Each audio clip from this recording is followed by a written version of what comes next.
Hello guys, मेरा नाम हनीश्री है और मैं एक क्लिनिकल साइकोलॉजिस्ट हूँ और आज मैं आपके साथ डिप्रेशन के बारे में बात करने आई हूँ।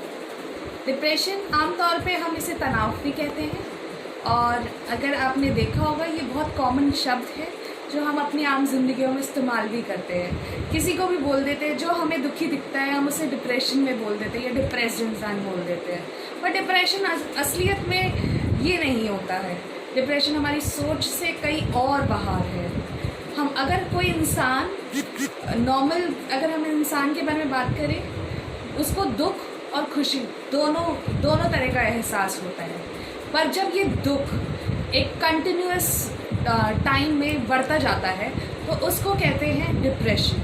अगर एक इंसान दुखी है और एक दो दिन के लिए दुखी है तो हम उसे नॉर्मली बोल सकते हैं कि इंसान दुखी है। पर अगर वो एक हफ्ते और उससे ज़्यादा बार चल रहा है तो हम उसे डिप्रेशन में बोल सकते हैं। डिप्रेशन के और भी सिम्टम्स होते हैं जो मैं आज आपके साथ बांटना चाहूँगी। सबसे पहला तो जब आप अपनी नींद पूरी नहीं कर पाते या फिर आप ज़्यादा सोने लगते हैं तो वो भी एक तरीके का सिम्टम है डिप्रेशन का। या आप खाना ज़्यादा खाते हैं या खाने की भी डाइट कम कर देते हैं तो वो भी एक सिम्टम है आपकी डिप्रेशन का हो सकता है।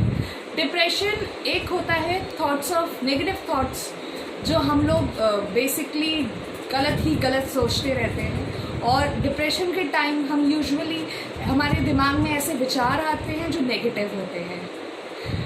डिप्रेशन एक तरीके का लो सेल्फ स्टीम को भी डिप्रेशन कहते हैं, जिसमें हमारे में कॉन्फिडेंस नहीं रहता है और हम अपनी ज़िंदगी में जो एक्टिविटीज़ पहले कॉन्फिडेंस के साथ करते थे वो कॉन्फिडेंस हम अपनी लाइफ में लूज़ करते रहते हैं।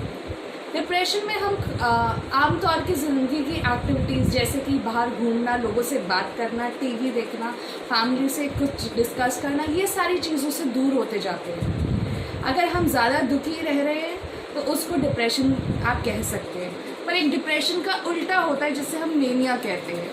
इसमें एकदम डिप्रेशन से उल्टा होता है। अगर एक तरफ डिप्रेशन में इंसान ज़्यादा दुखी होता है तो मेनिया में ओवर एक्साइटेड होता है, ओवर एनर्जेटिक होता है, जिसमें वो हर चीज़ बहुत ही खुशी से करता है कि उसकी खुशी कभी उसी के काबू नहीं आती। उसकी एक्टिविटीज़ इतनी हो जाती है कि वो खुद ही अपनी एक्टिविटीज़ को काबू नहीं कर सकता। जहाँ डिप्रेशन में इंसान एक नॉर्मल लाइफ से अपने आप को हटाता जाता है और अकेलेपन की ओर ले जाता है, वहाँ पे मेनिया में इंसान सबकी पीस को ख़राब करता है। अगर घर में किसी को मेनिया है तो वो आपको आके बार बार दुखी करेगा या फिर आप उसकी एक्टिविटीज़ से इरिटेट होंगे। तो इन सारी चीज़ों को आप मेनिया में काउंट कर सकते हैं।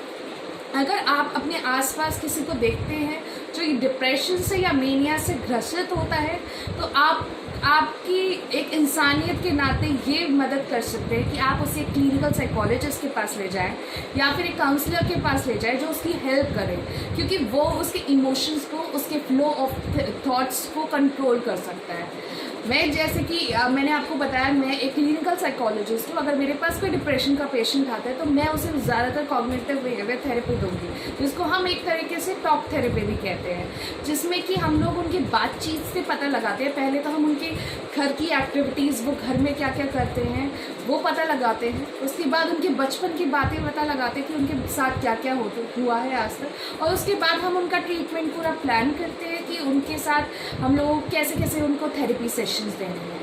ये सब हम तभी मदद कर पाते हैं जब उनका कोई जानने वाला या वो खुद इस चीज़ से अवेयर हो और हमारे पास आए और हमसे बातचीत करें।